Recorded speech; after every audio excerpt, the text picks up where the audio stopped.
Yes, we'll revisit what you just said, because a lot of what you said I concur with. But I'm quite keen to get straight into the spreadsheet.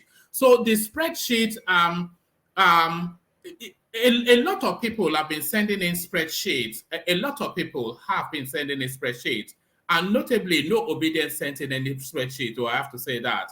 But a lot of other people have been sending in spreadsheets off the back of that excellent presentation a few days ago by Kulata, who condensed the Nigerian figures to land at a winner. So a lot of people have been sending in spreadsheets, but the spreadsheets that they have been sending in, it varies. Some of them, they've spruced up what Kulata did to make it more coherent, but some of them have regionalized a spreadsheet to permutate what will happen in a specific region. So one of those people that did send in spreadsheets is our own mighty King Emeka, of course, who in yesterday's session was arguing that Kulata's permutation for the Southeast was total rubbish. And we challenged them, of course. You know, we always challenge people here. And he rose up to the challenge to present a spreadsheet. So the spreadsheet that you are looking at on your screen is not for the nation's presidency, but is permutating what will happen in the Southeast. So I'll invite Emeka to take the floor now. So Emeka, you're up next. This is your sheet. Do you want to talk us through it? Yeah, thank you very much. Good evening, everyone, and good morning or good afternoon, wherever you are. Thank you for the opportunity and the privilege to do a walkthrough on this spreadsheet. So if you look at the spreadsheet first, it's mainly on the Southeast. A lot of pundits, I've been hearing, even reputable pundits, reputable journalists, political analysts have said Obi is going to win the Southeast as well as the South. And I looked at it, I said, no, that's not true. The first and foremost, I think on Tuesday we were speaking about what is Obi's political value. What I did was to first calculate his political value, put a number on that, right, to show what his value is. And I can do a walkthrough. How do I get to this value, right? The first thing I did was I looked at the 2015 election, compared it with the 2019 election, because he ran in 2019, and he is from the Southeast. So the region. All right, Emeka, you and I will do this we'll do this together, because I suspect that the font might be faint on the screen. So we start off with the first column. So I'll read out the content of that, and then you talk us through it. So in the first section rather. So in the first column, you've talked about political parties. Obviously, and we're talking. You've talked about the political parties, and you've spoken about PDP and APC. So that's the first column. So in the second column, you've got at the top row, you've got 2015, what happened, and then 2019, what happened. And in the last column, you have electoral value. So for the PDP in 2015, 2.5 million approximately. Yeah, that's Jonathan in the Southeast. Yes, correct. Yeah, so this sheet, by the way, narrowed to the Southeast. So in 2015, 2.5 million approximately for PDP. For APC, 198,000 approximately. So that was yes, that was 2015, a slaughtering. And then in 2019, which is the last cycle we just had, 1.7 million approximately, and then 400. That's for the PDP, and then 400,000 approximate for the PDP, for the APC. So that's again another slaughtering. So now in 2015, you've written electoral value, a deficit of 771,000. So you talk us through then, was Peter Obi on the ballot in 2015? No, he wasn't on the ballot in 2015. It was Jonathan completely. So in 2015, we could see that the Southeast went all out to vote for Jonathan. They loved Jonathan. They wanted Jonathan to return back to power. They saw Jonathan as someone who represents their interests, and they all went out, and you can see that value as roughly stated there in the sheet. 2.2 million, over 2 million people came out in the Southeast to vote for Jonathan, and then nearly 2.5, nearly 2.5.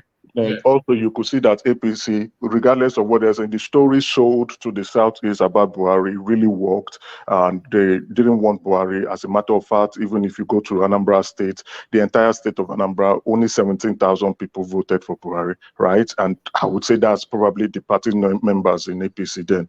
But again, when you look at 2019, you will see the shift.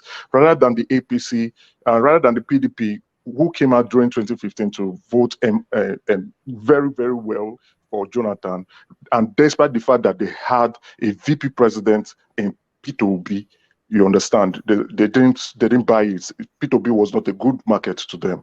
You understand. The reason why Atiku brought in Peter Obi to join his train was because he needed the Southeast votes too. So he brought in someone from the Southeast so No, that he can win. hold on. Stay with the figures. The figures are not telling us what you are saying. Yeah. Because hold on. In 2015, APC lost by a resounding 771,000 votes.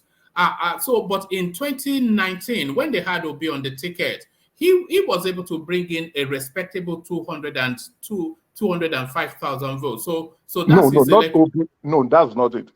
When Obi was on the ticket, APC gained more grounds, right? APC gained 200 when Obi was on the ticket. And when Obi was on the ticket in 2019, PDP lost 700,000 people, right? Now, if you net off from that 700,000 guys that voted for Jonathan in 2015, 200 voted for APC, and the net off, which is 500,000, didn't vote at all. They're like, we don't give a damn about what this article and Obi is saying. Now, Obi, who is a son of the soil from Southeast, more specifically from Anambra State, what they were telling him was that we don't believe you. So now, what I looked at was like, okay, if PDP, as at 2015, there was no Southeast person on the race, and 2.5 million people voted for Jonathan. And in 2019, when a Southeast representative was on the ticket, 700,000 people did not vote, which means Obi's electoral value is a negative 700,000. No, that's not what these figures read. And other people can interject as well. But if you are telling us that PDP scored 2.5 million votes in 2015, APC scored 198,000 votes. So that was in 2015 when Obi was not on the ticket. But in 2019, when Obi was on a ticket, PDP scored an approximate 1.7 million votes, and APC scored. Oh, all right, I see where you are. Okay, carry on. Yeah. All right, good. Thank you. You're now in line with me. So now, when you do the difference, right? You see that rather than them gaining strength in the Southeast, rather than PDP gaining strength in the Southeast as a result of them saying they don't want Buhari, that at that point, the height of 2019 was that we will never vote for Buhari. We won't get Buhari into power anymore. We prefer PDP. And Atiku, on that sentiment, went all out because I knew the noise was so loud in the Southeast, and the Southeast didn't vote for APC in 2015.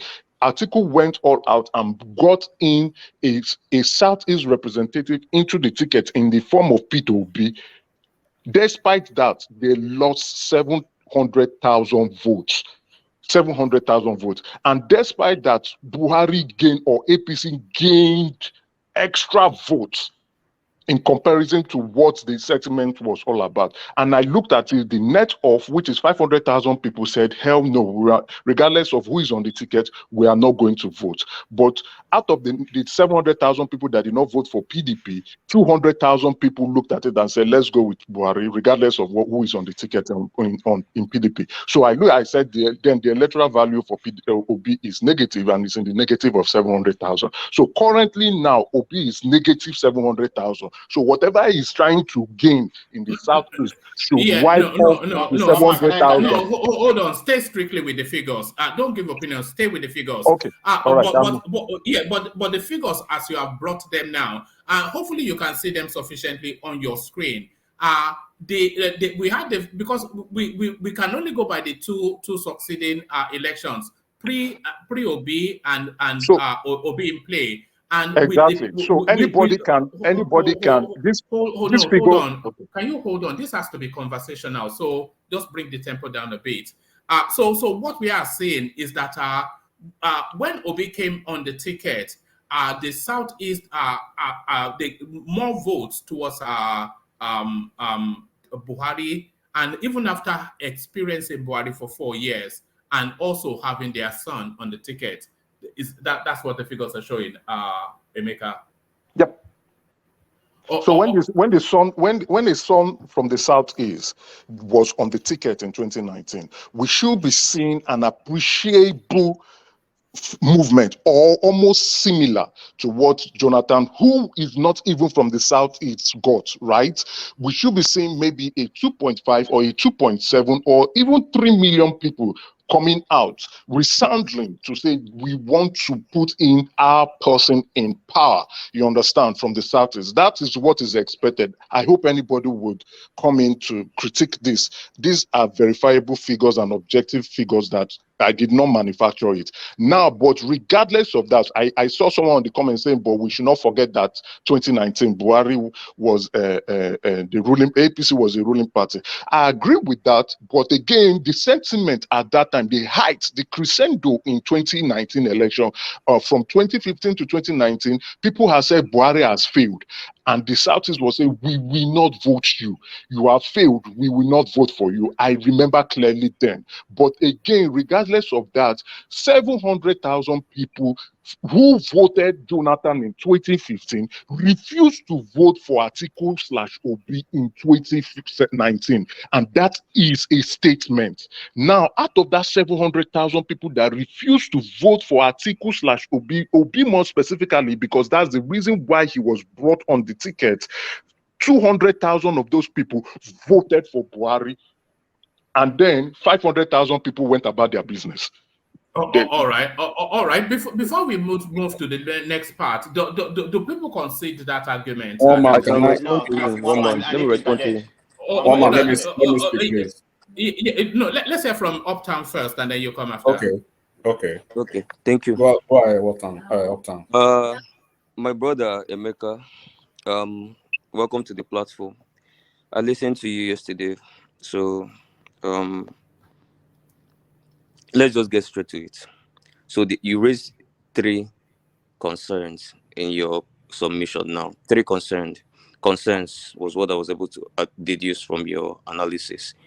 One is the reduction in PDP votes, the marginal reduction in PDP votes, 2015, 2019. That is 1. 2, the increment in APC votes, 2019 versus 2015. That is 2. Then the third one being the general reduction in votes in terms of turnout from the Southeast, 2019, 2015. Those are the 3 things you raised. No. And also he raised Peter Obi being the differential. Yeah. So that's where he missed it. In these 3 things you raised now, Peter Obi is not in play in any of the 3, and I will tell you why.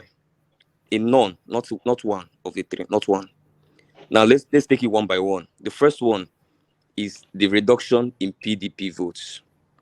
The reason for the reduction in PDP votes is, and I'm telling you this as an Anambra person, you cannot compare Jonathan's acceptability in the Southeast and Atiku's acceptability in the Southeast. Remember, Obi was Jonathan's DG in 2015 in Anambra, I think in the Southeast, election DG. No. Hold on. Where the conversation is what value did Peter Obi bring to the Atiku ticket in 2019? I'm coming. Thank you, one man. I wanted to be respectful. Let him land. Let him shoot himself. Let me land. Just allow me to land. So the issue is get quickly to it so that our other voices can come in. Obi did not play any part in these 3 things you raised, and that's why. So the first one you raised is reduction in PDP votes. PDP votes reduced simply because Jonathan was the one on the ticket in 2015. Atiku is on the ticket in 2019. Southeasterners like Jonathan more than they like Atiku. That is why PDP votes reduced. Now, APC vote did not increase because of Obi, because they didn't like Obi and then went to vote APC. No, it increased because APC gained 2 states in the southeast. No, They gained Ebonyi. no, you are lying. No, Ebonyi State was still in PDP. Ebonyi won Umayu won his election with PDP. You're lying. And he moved after he has won the election. So you're lying. Emeka, could you not use the word you are lying? He's the lie. He just made the lie. No, bring it down. It's not an insult. No, hold on. Say something like that is untrue. But one man, hold on a second, please. One man, sorry. Please.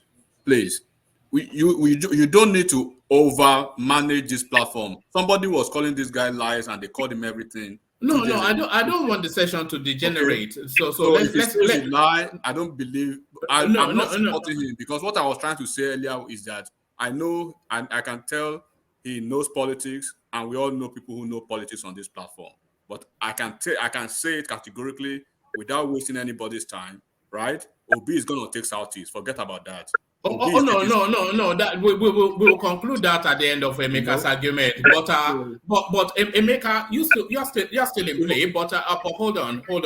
But Uptown, really condense. I want people to quickly to the point so that other voices can come in as well. Okay. But where Emeka is taking you to, and where the conversation is what impact or not Peter Obi had on the Atiku ticket. So exactly. And these are raw numbers. So from the raw numbers, did Peter Obi have an impact on Atiku's ticket or not? He did have an impact in Atiku's tickets, and I'll tell you why. So first of all, PDP's votes, there's 2 things that is in play in 2019. IPOB was in play. There was huge voter apathy in the Southeast in 2019 compared to 2015 because of IPOB. And that is what reduced the number of voters that voted generally across board in Southeast in 2019. Now, PDP, APC votes increased simply because they made huge inroads into the Southeast. They made inroads into the Southeast. You understand what I'm saying? That's why APC votes increased in Southeast, not because Southeast does not like Obi, so they now went to vote Buhari because they do not like Obi. No. APC made inroads. They got their 25% in like 2 states, if I'm not mistaken. So they made inroads. Hold on. Hold on, let me finish. Hold on, because you are leading us up a garden path somewhat. All of those things are in play, but still, the APC made a marginal increase. In fact, a respectable increase in their voter. The figures are on the screen, so nobody's taking my word for anything. APC made a respectable increase in their voter numbers with all of those factors that you are saying are in play. I hope I haven't done something to So there's no equivocation there. I mean, I just said it. They made inroads into the Southeast, and trust me, they made inroads into the Southeast. You get what I'm saying? From Imo and what have you. But that's why they increased there. Abia, that's Ojos Okalo Senatorial District, and just Imo and Abia. Where is again? Anambra. This guy, Obiano worked for Buhari. He gave Buhari some votes. Even Umahi worked for Buhari. Umahi worked for Buhari. Yes, in Ebonyi State, he worked for Buhari. So and that's the analysis I want to bring down. So then again, that it still boils down to the fact that despite a Southeast representative being on the ticket, members of the Southeast said we are not buying what you are selling. Yes, no. Some invaluable input. Hold on, Chief. It is the logic. The logic is there. The logic is there. It's not Atiku Abubakar. It's Atiku Abubakar, my friend. You are the one who said. Hold on, sir. Please now, don't interject. Let me land. Hold on. Can other people speak? Let me land. Finish. Let me land now. I'm still flying. Yeah, go on. I'm still like Atiku Abubakar. You are the one who said Atiku Abubakar is telling people, I need your electoral value. What he's trying to say, what's your electoral value if you want a contract or you want a minister, or it's not about just following me around or following the governor. So politicians, and truly, if you know and understand politics, they handpick people who will bring electoral value, positive electoral value to them. They just don't go around to say, oh, you're a fine man, you are fresh, or you are soft, you are nice, you speak. Somebody's mic is on. You speak eloquently. Let me bring you as my VP. They bring someone who will bring political value to them. They bring someone who will bring in vote for them. They bring someone who would add value to the campaign in terms of voting numbers. So that was why Atiku brought in Obi to join his ticket, with the viewpoint that the sentiment in the Southeast was against Buhari. And despite that, 700 Southeasterners said, man, we are not buying what you are selling. All right. This is what I will do. I'll bring the progressives in to arbitrate that space. So Akim, so these figures, then you've heard it. Peter Obi, it was brought in to bring in the Southeast votes, and quite the contrary. The APC votes improved from 2015 to 2019 by 205,190 people. So, given all of the factors that Playtown was just telling us, the Ipobians in play and all of that were still in play. But rather than improve the chances of the PDP, what we actually saw was an increase in the voting for the APC. So arbitrate that space. The progressives, and then I'll go on to the next section. Thank you very much, one man. I just want to quickly say good evening to everybody in the house. Before I continue, I just want to say, look, I just want to quickly say, please, I know that sometimes there could be tension and flares and stuff like that.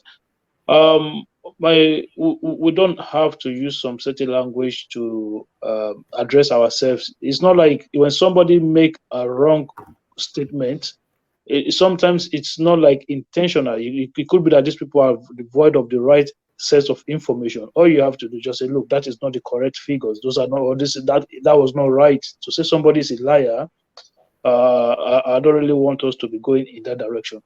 Okay, I haven't clarified that, one man. I think there are a lot of things that we are not taking into consideration. 2015, Jonathan was the sitting president. He was fighting a headwind from the north, so they have to maximize whatever they are going to get from the southeast and the south-south. So the numbers did not just drop in the southeast; it drops in the south-south as well. 2015 to 2019, you can compare the figures.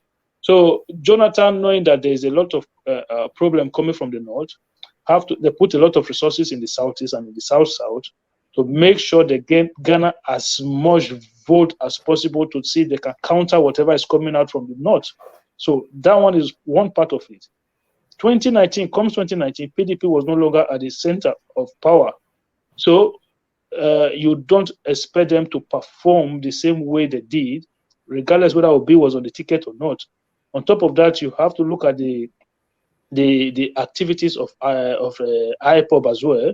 That will contribute to the figures. Hold on. The activities of IPOB, they don't come into play because the activities of IPOB, they neither affect nor APC nor PDP, or they affect them equally. So that cancels out. So that cancels out. The activities of IPOB are not against Peter Obi or those are general concerns. One man, I think general concerns for that impact all the political parties that would participate in the election in 2019, as well as the general concerns that will affect all political parties that will participate in the election in 2023. I think where the analysis is not representing the actual what actually happened. So, okay, the question you need to ask yourself is, 2015, how many senators did the APC have in the Southeast compared to going into the 2019 election? So, people like Ojus Okalu, were they members of the APC going into that 2015 elections? I think sorry, I think that comes in the next section. So exactly. Just abbreviate that. Are we holding these figures to be true? Is what I'm wanting to hear from you. Yeah, they are. The figures are what they are, because I don't think Emeka has not plugged the figure from thin air. Those are the figures from INEC, if I'm not mistaken. So there were reduction from 2015 to 2019, but I'm saying we did not take the incubate factor of Jonathan into consideration. You have to bring that into play, because the man was facing a lot of headwind in the north, so there were a lot of resources put into the southeast to make sure they maximize the numbers. So that is a different thing compared to 2019, when PDP was no longer in power. So they were not fighting against they were not like an opposition party. Okay, so there are mitigating circumstances, but the figures do hold true. Just from the raw data, there was no OB bounce for article in 2019. So let's go on to the. You could argue that there was an OB bounce, because if OB was not on the ticket, maybe Atiku could have even performed worse. So we don't know that, do we? We're going to Uncharted. So we don't know that. So we cannot. On the other hand, we cannot say there was not an OB bounce just because they could not hit the 2015 figure. Because the 2015 figure, if OB had the popularity, it would have surmounted all of the intrinsics that you've just described to deliver something. Let's go on to a state-by-state breakdown. So you've gone to we what the last guy just said. He's quite right. Without an OB, the progressives. Yeah, the progressives. Yeah, he's quite right. Without an OB, I think Atiku would have done poorly in comparison with Jonathan, and that was the reason why he brought OB.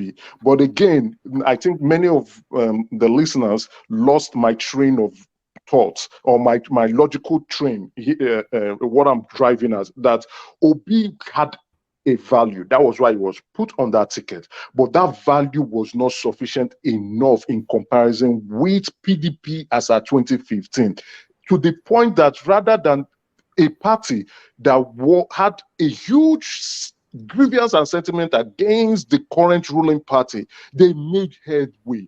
Now, we could say Orji Uzor Kalu, who left the PDP to come to APC and contested under the APC in his senatorial district and won, was a factor. But again, regardless of that, it is still the politics in it. He said no, regardless of what is going on, that I rather would leave the PDP, the traditional base for the Southeast, and move to the opposition. And contest in the opposition. So what I'm saying is, he broke rank and he helped. Now in Imo State, was the only state. Don't use Orji Uzor Kalu's ones as an example. Don't forget, this man had a case with the EFCC, and he was even convicted in court of law.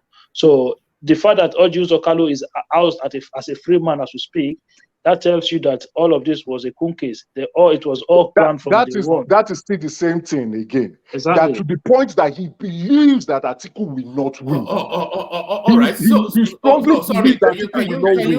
Can you settle down, Emeka? I would need you to settle down and be guided by me.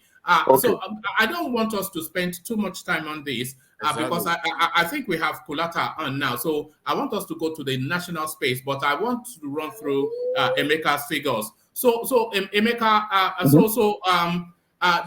the figures present, but people are saying that there are mitigating circumstances. But so we'll hold that as contentious. But the figures tell their own story.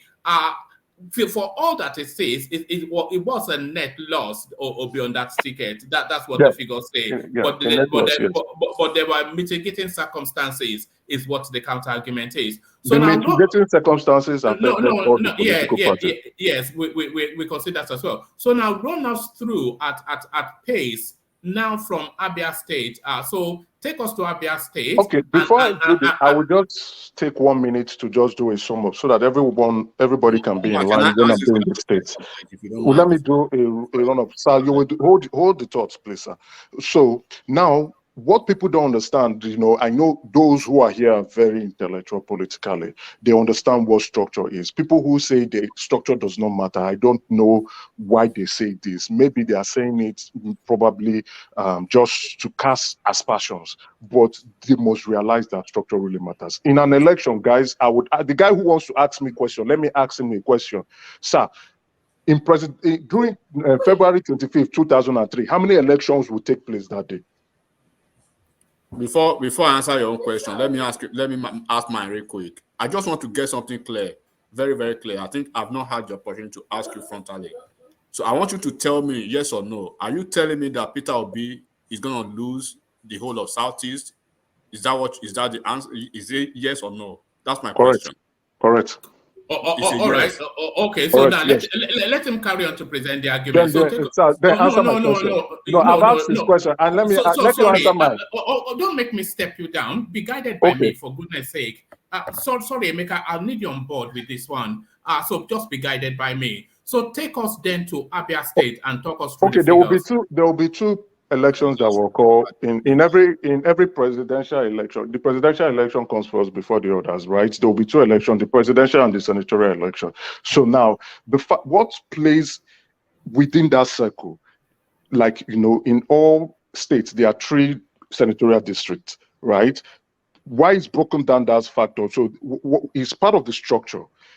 Each presidential candidate or party, I would rather want to use party, would want their senators, so who are more influential, to be on the ticket, because as they go, they do the campaign, they will be the ones to be doing the groundwork, right down to the wards, right down to the councils, to convince people to come out to vote for them. Is the narrative first before I will now run down the factor.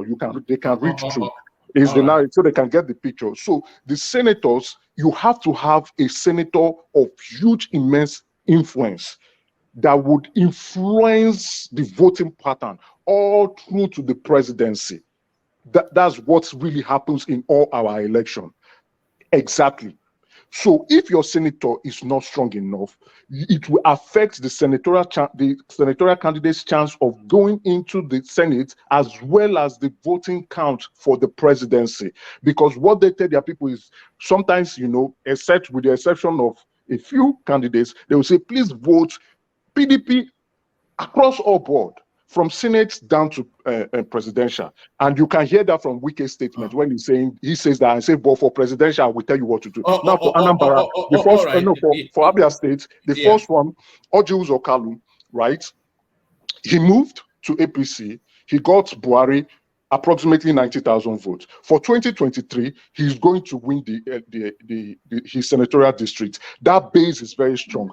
Sorry, can I interject? No, you can't. Let him run through the figures. I will refer you to his interview this week. He did an interview with TVC this week where he said it himself, not my word. He said it himself that he did not go for Senate after he finished his gubernatorial election because I've forgotten the Senate, but he's dead. He sent that one to Senate. He sent him to Senate and said, go there, don't worry. When you're done, I will come and take place. So his senatorial district, he controls that district. And that is evident in the fact that he moved from one party to another party and still won. Emeka, can I say something? Okay. I would like you at speed to run us through these figures, because I want to get quickly to the national space. Yeah. All right, I agree. Yeah, so he's going to win his senatorial district. I can't really see the screen properly. Hold on, I'm using my phone. Can you move the guys away? Yeah, we've got we've got Abia Central next. Sorry, let me remove that. Yeah, we've got Abia. Yes. So the Abia Central is a strong PDP base. No contention in this. PDP is going to win that senatorial district, right? So, and that will reduce APC. That's Theodore Oji. No, Theodore Oji has retired. So no, he's still in play. That is Abia Central. Where they have Ikwano, Umaya, this and that is Abia Central. Oji has retired. He's still playing. His son is even going for, I think, House of Rep or House of Assembly. He still have big mouth in that place. And there's one minute, please. He has retired. He has right. retired. But the person who is running no, you is can't. his nominee. Let's just he has retired from the Senate. The person who is running is his nominee. Now, Abia North, Abia North is a PDP, power of incumbency. That's the governor who is now going for Senate. He's going to win that. Let's move over to Anambra. No. Before we go to Anambra, let people interject. So let me represent the Abia State. So what Emeka presents is Abia North, Oji Uzokalu APC, and he's saying strong Oji base. So that's his reason. And then Abia Central, Theodore Oji. And that's what he's saying strong PDP base, so that's why he's giving it to Theodore Oji. And then Theodore Oji is not running anymore. He has retired, right? But his nominee is running. So and that place is a strong PDP base. Yeah. Can you pronounce the name for me? Hold on, let me. That is Akobundu. Yeah. So that's a strong PDP base. And then Abia South, Abaribe, Senator Abaribe, and you're saying power of incumbency. Senator Abaribe was the senatorial candidate in 2015, but Ekwazu now, who is going for Senate, right? That's the senatorial district. He's the incumbent governor of the state. So he's going for Senate. Don't forget, he's part of the G5. So he's going in for Senate, right? And due to the power of incumbency, he's going to win that senatorial district. Now, all right. So that's Abia State. Any feedbacks? Yeah, hold on. Let's take feedbacks. Yeah. I'm not really trying to speak to this, but I just want to, like I said, I'm going back to what I'm saying, because I want to ask Emeka to say who is going to win Southwest. Emeka. Asiwaju. Okay, Asiwaju, you believe? Why would Asiwaju win Southwest? He majorly controls the Southwest base. Can we deal with that when we get into the national? Okay, hold on. That's a good question, but I just want to know the rationale behind you telling me Obi is going to lose Southeast, because I'm not. Obi does not control Southeast base. He doesn't. That's why I plotted out his political value. And when he left Anambra, I know he does not control it, and he does not have. No. So I'm sorry, but I want it to be smooth. But man of prestige, can you respond to that Abia presentation by Emeka? Yeah, thank you, one man. But Emeka, anyway, before I begin, thank you for presenting this estimate, which is based on the previous election disposition. I mean, everything you stated here is factual, so you did not manufacture anything. So I give you a kudos for that. But my grievances I have with this is, we are using the previous election, to predict what's going to happen in this election. What I'm saying is that Obi was the vice president by that time. So his political value or political capital is not as huge as it is right now. So I think you are making a mistake, but that's your own opinion. So there's nothing wrong, I mean, your projection, I don't buy it, even in Abia State, because you made it to the whole Southeast. I don't buy it. I mean, not even a minute. And I can put money on it if you want to bet, but you don't like to bet, like, we taken out yesterday. But anyway, it's not an insult. But thank you for presenting. One man. I second the motion. I support one man of Peshi just said now, because in that Abia Central, it is scattered. There was this guy, even in House of Rep, some guys in PDP left to APC, and even if they are going to work together, because I know that they will not work for Labour Party, they will not want Labour Party, but it's not like the way he said it will happen. And this guy is saying that he has retired. Yes, he has retired, but he still have relevance. He's even the head of Southeast campaign, wherever in PDP. This Theodore Oji, he was a former governor of Abia State, so he still have a very, very big relevance in the space. So you should not take him out of that. Did you hear me when I said that it is a nominee that he nominated somebody who took over his senatorial district, and that person will win? Did you hear when I said it? But the wider point that Emeka is making is that from the power brokers, from the power blocks in Abia State, none of it concedes to Peter Obi. So he's giving. Go on. Peter Obi don't need structure. Wait. Sorry. Just wait, please. Sorry, Uptown. P2B don't need a structure in these places because the people would vote for him. Obi is going to get no. You are discountenancing the political power of this heavyweight. We're talking about Oji Uzo Kalu. We're talking about Senator Abaribe. And he's saying that these people are so weighty in that space that they will hold it.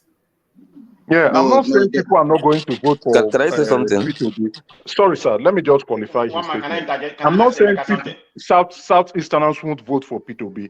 They would come out to vote. But what I'm saying is because pundits, journalists, political analysts are saying P2B will win the majority votes in the Southeast, I call that foul. Because they, like what woman has said, they are power brokers, they are incumbent governors who want to go to the Senate. They are strong senatorial candidates who are still running. I don't see, now you just also said Labour does not have structure. I don't see them kicking these people out. These are political gladiators. Okay, let me ask Emeka something. No, hold on. Just one question. No, hold on. Let's hear from Ife. Ife, arbitrate that space. What Emeka is presenting is that these power brokers, they are so compelling that it'll be very difficult for anybody to really snatch their domain from them. So just give us a very short arbitration on that, and then we go on to Anambra. Okay. I want to use my experience in Lagos State. If you remember when Ribadu was contesting, Tinubu worked for Jonathan. Thank you. Ribadu lost. Wait now. Tinubu worked for Jonathan. Ribadu lost in Lagos State. But that did not mean that all APC candidates in Lagos State did not get their place in the federal seats, either rep or the Senate. Now, if I want to use that analogy in the Southeast, I want to believe that even though the Southeasterners have a Labour Party in form of their own child, who is Peter Obi, and the country we know has a tribal form of leaning or ethnic form of leaning, I see Obi winning in the Southeast, but obviously all the other candidates will still make their way to whatever positions they want to hold. So I'm not on the same page with Emeka, but I will be on the same page with Man of Prestige and the Obedient in the Southeastern space. They will vote for Obi, but what you're saying technically, sir, make their place.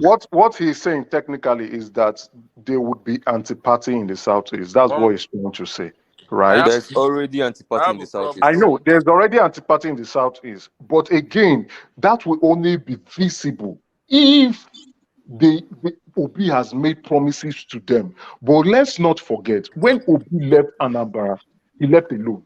Nobody moved with him because they did not believe his vision. So Obi is running solely on his own and the people he has created around him. These political gladiators, we continue to respect their party situation. And please, can I say something? I want to be out of the Southeast in record time. So can you hold on? Emeka, just run us through the rest of the figures, and then we make a decision. And then when we get to the national space, then we can have a bit more. I agree. Anambra is an interesting state. Anambra and Imo in the Southeast is a very interesting state. We all know the tension that goes through there, but let me know. I wanted to paint the scenario so that people can understand what would actually happen. So APC is going to do very badly. So please let me run down this thing. APC is going to do very badly in Anambra State. It's going to be between PDP, ABGA, and Labour Party. Labour Party will come third. It come third. They will do poorly. Then the fight will be between PDP and ABGA. Now, let me take the interesting one, then I can move to the next state. Chris, Ifeanyi Ubah from YPP, we all know about their assassination attempts. Why do they want to kill him? Because he has influence, right? And I don't want to call names, but I think the attack might be coming from PDP.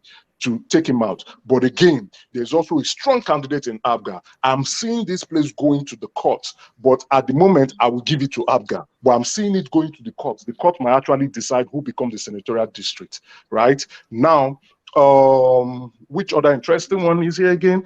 Anambra North. Stella Udwa, oh no, a very powerful candidate. Despite the fact she's a woman, oh, she's very, very powerful.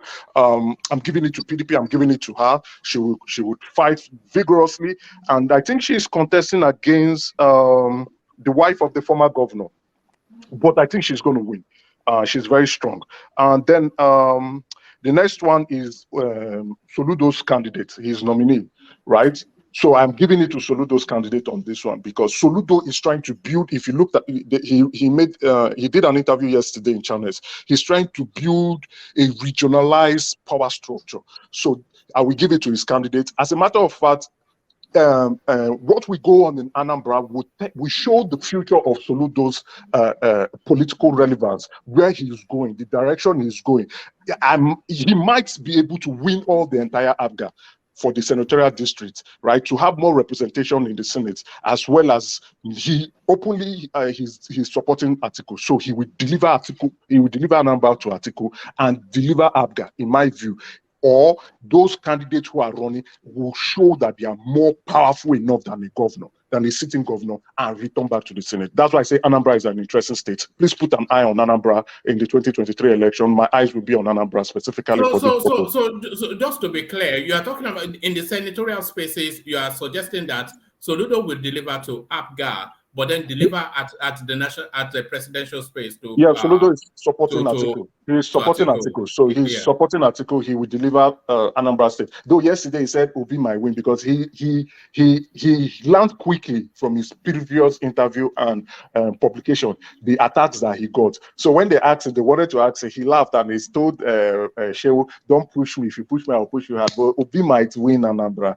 But I saw that he was talking between his tongues. I know. And if you see what he said yesterday, you will know that this man is ambitious. When they even told him, would they be a president, Soludo, he was saying anything can happen. Let's consider the G factor. But I know with that his publication, that is the route he's going. So he wants full representation for Abga, a wider regional representation. Then they can now go and negotiate in the center. So I am seeing him campaigning, which he has declared that he will campaign rigorously for his candidates and ensure maybe to return the Senate, to return his candidacy, to send his candidacy to the Senate. And that would also affect the voting pattern, right? So if he's telling people to vote for Abga for Senate and to vote for PDP for presidency, that will affect the changing pattern. But again, that's why I say put an eye on Anambra. It's going to be a fight, a tough fight. There might be court battles coming in. But let's see how strong these senators who will be fighting for their life, let's see how strong they are if they are going to fight against and win against a sitting governor in a state. One man, can I say something as a fact? No, go on to Ebonyi State. I beg your pardon, but I want to get to... Ebonyi is a very interesting state. Ebonyi is a very, very, very interesting state. As a matter of fact, Ebonyi, the governor has shown how powerful he is in Ebonyi by going around to remove PDP members from the INEC. He's a very powerful man. He has demonstrated it. His most recent interview, he has said Asiwaju will win in Ebonyi State. I am giving Asiwaju Ebonyi State. APC is going to win Ebonyi State. And again, PDP do not have representation in the senatorial district. The man has gone to remove them, even to the point in which of the Senate districts where there is a strong Labour Party candidate there, he removed it and replaced it with an unknown name. It's part of the reason column. He removed it and they include an unknown name. So the governor is going all out. He's a very powerful governor and has a huge control of that state. So APC is going to win that state. All right, thank you. Take us to Enugu State. Oh, Enugu, yeah, Enugu is quite interesting. APC will not do well in Enugu. But now, just recently, in a couple of hours ago, they've suspended Chimaroke, Senator Chimaroke. He was openly campaigning for Asiwaju for anti-party activities. But again, they cannot disqualify him. They've already submitted his name to INEC. So what may now happen is maybe when he wins his Senate, they would come up with to litigate that result in the fact that they want to replace him with somebody else because of anti-party activities, but he's still going to run and he's campaigning rigorously. Take it from me, from somebody who knows what is going on inside his senatorial district. So Asiwaju would do very well. I'm not giving his senatorial district to Asiwaju, but Asiwaju will do very well, more than Buhari in that district. Then, but I give it to PDP. PDP is going to win. The governor is also going for senatorial election. Umahi is going to use power of incumbency to come into the Senate, and then you are now left with one senatorial district to battle. So, which will be going to the PDP senatorial district, and that district is former Deputy Senate President district, but currently he's cooling off in the UK cell, 4 corners of the UK cell, and somebody else who has been anointed has taken over, and that person is going to win, in my opinion. So 2 districts will go to PDP. 3 districts will go to PDP. But what would happen is majority of the vote, maybe to win 25% of Asiwaju, would go to Asiwaju from Senator Chimaroke's Inamani's district. All right, and round it off with Imo State, then we go on to the main event. Another interesting state, another wonderful, interesting state. The Supreme Court governor, who is telling people how powerful he is. If there is one man, or there are 2 men in the country who know how the inner workings of the Supreme Court is, Senator or former His Excellency Godswill Akpabio, and the current governor of Imo State, Hope Uzodinma. Those 2 men, don't joke with them when they take cases to the Supreme Court. They know the inner workings of how the Supreme Court work. They know they have never lost a case even across board. So that state is going to be a very hot one, right? APC is going to win that state. The governor is going to fight tooth and nail, and he's going around and ensuring that he's weakening his candidacy to the point that even those who are fighting against his ordained candidacy, he has used talk to kick them out, that they cannot even speak. Even when they go to court, the court threw away their cases. So that's why I say, if there's any governor who knows more about the inner workings of the court as well as the inner workings of the Supreme Court, I give it to Hope Uzodinma. Even in the face of clear evidence, the court will throw away your case and tell you have no case. So I think you removed the spreadsheet. I wanted to call the names of those who's going to win. I think there's an interesting man there, Alex. He's going to win that district. He's a nominee of the governor, and a few of that place is going to APC. Asiwaju is going to win that place. All right, brilliant. So brilliant. Sorry, So one more. yeah, hold on, everybody, hold on, please. Can you